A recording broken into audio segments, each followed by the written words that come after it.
उसके बाद में आपको ध्यान रखना बच्चे, काफ़ी बच्चे ये गलती करते हैं इस स्टेप के अंदर, बहुत बच्चे गलती करते हैं। यानी वो पता है क्या करते हैं, क्लास में बहुत कुछ समझ आ गया है, वो क्लास के नोट्स ही बैठे बैठे रिवाइज करते रहते हैं, आलस आता है क्वेश्चन करने में, सॉल्व करने में।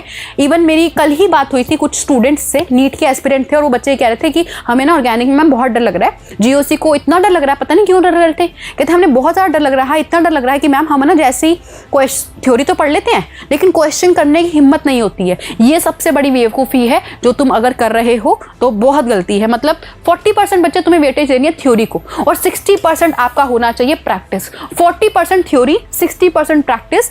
अदरवाइज ये चीज़ अगर तुमने कम करी ना, फिर तो तुम गए। सिर्फ थ्योरी, बच्चे अपना थ्योरी एग्जाम थोड़ी ना है, हम बोर्ड छोड़ना दे रहे हैं, हमें क्या करना है, नीट का कॉम्पिटिटिव एग्जाम फेस करना है जिसमें मैक्सिमम से मैक्सिमम प्रैक्टिस हमें होनी चाहिए, कैलकुलेशन में ऐसे स्पीड होनी चाहिए, ठीक है। तो इसीलिए आपको ये चीज़ ध्यान रखनी है। उसके बाद में आपको अपने आप को टाइम बाउंड प्रैक्टिस, मतलब क्या होता है बच्चे, टाइम बेस्ड स्केड्यूल होना चाहिए। क्या मतलब मैम टाइम बेस्ड स्केड्यूल? आज दिन में तुम्हें क्या करना है वो तुम्हें डिसाइड करके रखना है कि आज का पूरा दिन मेरा इस चीज़ पे जाना चाहिए। ये नहीं है कि सुबह उठ के मैं अपना स्केड्यूल बना रही हूँ, टाइम टेबल बना रही हूँ कि मॉर्निंग इतने से इतने बजे ये करूँगा, शाम को इतने से इतने ये करूँगा, परसों ये नहीं, ये नहीं करना। वो फिर नहीं होता, किसी का नहीं होता वो फॉलो। वो बना देते हैं, वो स्केड्यूल जो है वो दीवार पे चिपका रहता है लेकिन फॉलो नहीं होता है। तो तुम्हें अपनी टाइम बेस्ड स्केड्यूल आना चाहिए, यानी कि आपको day to day task assign करना है अपने आप को। फिजिक्स में कितना पढ़ना है, केमिस्ट्री में कितना पढ़ना है, बायो में कितना पढ़ रहा है। और देखो क्लास अटेंड कर रहे हो फिजिक्स, केमिस्ट्री, बायोलॉजी की क्लास की, तीनों क्लासेस की या 4 क्लासेस जो आपकी होती है, उन तीनों क्लासेस या चारों क्लासेस का कंटेंट रिवाइज उसी दिन करना है, रिवाइज करना है। और प्लस बारी आती है क्वेश्चंस की बच्चे, तो आपको कम से कम 3 घंटा एक सब्जेक्ट के ऊपर 100 से 150 क्वेश्चंस करने हैं। बिल्कुल सही सुन रहे हो, मैं मजाक नहीं कर रही हूँ बिल्कुल भी। बच्चे आपको अपने आप को अभी से हैबिट बनाने की 3 घंटे में 100 से 150 क्वेश्चंस करने की। अभी से तुम वो प्रैक्टिस करने की कोशिश, नहीं तो पूरा दिन तुम्हें लग रहा है कि कुछ गिनती के क्वेश्चंस में बैठे हुए तुम लोग। अपने पास नीट में इतना टाइम नहीं मिलेगा, हर कोई सॉल्व तो कर पाएगा अगर उसके पास टाइम होगा। यही तो चैलेंज है ना बॉस, अभी से यही तो काम करना है हमें। तो ये आपको करना पड़ेगा, लिमिट द टाइम। आपको अपने आप को अलॉट करना है कि 3 घंटे में ये करूंगा, उसके बाद खड़ा होकर कुछ और काम करूंगा, उससे पहले मुझे खड़ा नहीं होना है। अपने आप को वो क्या करना है, बिल्कुल कमांड देनी है, ठीक है। फिर अपने आप ऑटोमेटिकली हमारा दिमाग उस अकॉर्डिंगली काम करेगा। देन मूविंग ऑन टू बच्चे थर्ड फेज, नेक्स्ट फेज आ चुकी है। नेक्स्ट फेज आपका डिटेल रिवीजन प्रैक्टिस होनी चाहिए। जब फेब एंड है तब तक आपका ये सब कुछ हो जाना चाहिए। डिटेल रिवीजन होनी चाहिए, प्रैक्टिस होनी चाहिए, प्रैक्टिस में PYQs लगाओ अच्छी तरीके से, तो ये करना है। और लास्ट के जो 2 महीने हैं, लास्ट के जो महीने हैं वो बहुत क्रूशियल होते हैं। उसके अंदर आपको हाई वेटेज टॉपिक जितने भी रहते हैं, मैं वीडियो कवर करती रहती हूँ। इस चैनल से कनेक्टेड रहो, इस चैनल पे मेरी वीडियोस आती रहती है जो तुम लोगों को अच्छी तरह गाइड करती रहेगी। तो हाई वेटेज टॉपिक पे ज़्यादा प्रेफरेंस करनी है, उनकी ज़्यादा प्रैक्टिस करनी है, अपनी गलतियाँ एनालाइज करनी है, मॉक टेस्ट देने हैं। ये लास्ट के मंथ्स में आपको करना है। मेरे थ्रू सब कुछ पता चलता रहेगा, don't worry, but stay connected with me over this channel, okay बच्चे। और अब लास्ट चीज़ जो बहुत बच्चे क्या करते हैं, निगलेक्ट, नलीफाई। बहुत बच्चे, मतलब मैं अगर परसेंटेज बोलूँ ना बच्चे तुम्हें, तो 92% बच्चे ऐसे हैं जो ये चीज़ कॉम्प्रोमाइज़ कर रहे हैं।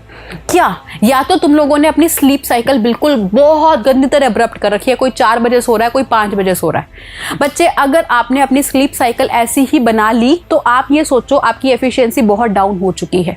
अपने आप का स्लीप साइकिल थोड़ा नॉर्मलाइज करो, धीरे धीरे करके नॉर्मलाइज होगा, एक बार में नहीं होगा, but at least normalise your sleep cycle.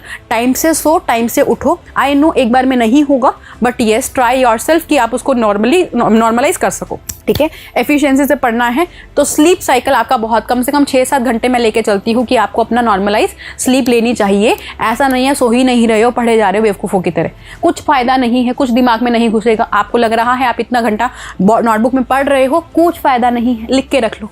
आपको अपनी स्लीप साइकिल ध्यान रखना है, प्रॉपर सफिशिएंट स्लीप होनी चाहिए, हेल्थ का प्रॉपर ध्यान रखना है, तबियत वगैरह खराब नहीं होनी चाहिए। अगर खराब है तो उसको प्रॉपरली क्योर करो, क्योंकि आपको डाइट खराब है।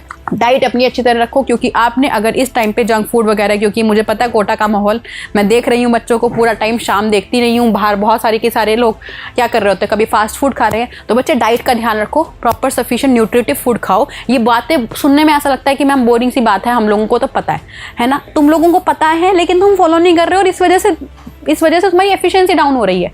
पढ़ रहे हो 1 घंटा, इधर 2 बच्चे हैं, है ना, एक बच्चा और दूसरा बच्चा। एक बच्चा प्रॉपर ये काम अपना रूटीन, ये 3 चीज़ें जिसने फॉलो कर ली ना, वो 1 घंटे में जो पढ़ाई कर रहा है ना और उसके दिमाग में जो स्टोर हो रहा है, वो दूसरा बच्चा उसको 3 घंटे लगेंगे। प्रॉपर लिख के रख लो, 3 घंटे में वो उतना पढ़ पाएगा जितना ये वाला स्टूडेंट जो प्रॉपर डाइट ले रहा है, हेल्थ अच्छी है, अपनी प्रॉपर स्लीप चल रही है, वो 1 घंटे में सब कुछ पढ़ के। होते हैं ना तुम्हारे दोस्त कहते हो यार पूरा टाइम तो घूमता रहता था, लास्ट में स्कोर निकाल के लेके आ गया। ये ऐसा ही इस वजह से हो पाता है क्योंकि उसने अपनी हेल्थ का ध्यान रखा। तो तुम्हें मुझे प्रॉमिस करना है कि मैम इस बार हम डेफिनेटली अपना नीट 2026 को स्कोर करेंगे अच्छी तरीके से, जीएमसी की सीट की और मतलब एक्वायर करेंगे और आपको प्राउड फील कराएंगे, अपने पेरेंट्स को प्राउड फील कराएंगे। तो प्रॉमिस करो, अभी वीडियो पोस्ट करो, कमेंट सेक्शन में एक तो मैम क्या कहते हैं, डॉक्टर के साथ तुम्हारा नाम होना चाहिए, ताकि मैनिफेस्टेशन बहुत बड़ी पावर होती है। जब तुमने मैनिफेस्ट कर लिया कि मुझे अचीव करना है तो डेफिनेटली भगवान कोशिश करेगा और तुम्हें भी कोशिश करनी पड़ेगी। रूम में लगाया करो, सभी बच्चों ने लगा रखा है रूम में वो कुछ ना कुछ अपने मोटिवेटिंग फैक्टर, है ना, कि या तो नीट 2026 टारगेट तो लगा के रखा करो ताकि जब भी माइंड डाइवर्ट हो उसको देखो, फोन से फालतू चीजों से दूर रहो। ठीक है, तो that is all from my and in today's class. बच्चे आई होप ये 9 मंथ्स में आपको क्या करना है सभी को पता चलेगा। तो थैंक यू सो मच। याद रखना, सेशन पसंद आया तो सेशन को लाइक जरूर करना, अपना फीडबैक कमेंट सेक्शन में डालना नहीं भूलना, और अगर तुम्हें कोई क्वेश्चन है, कोई क्वेरी है, कोई प्रॉब्लम है तो वो भी तुम डाल सकते हो। मैं सभी के पर्सनली कमेंट पढ़ती हूँ। तो ऑल द बेस्ट बच्चा लोग फ्रॉम माय एंड। मिलते हैं नेक्स्ट क्लास में। Till then bye and good luck.